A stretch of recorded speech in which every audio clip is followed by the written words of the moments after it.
Steven here from Recreational Power Sports, coming at you with MirroCraft Utility. This is a 4650.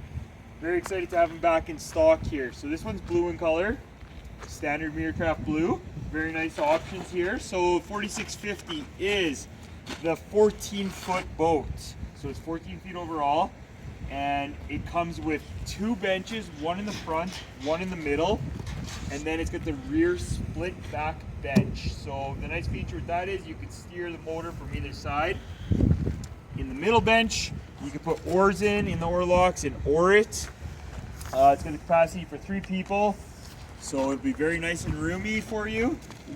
We paired this one here with a 15 horsepower Merc. It's a 4-stroke, it's a manual, and this boat itself has a short shaft. So if you're buying the boat without the motor, it's a short shaft, which is 15-inch transom. That's going to be very important. You're going to have to measure that to know that it matches up to your motor.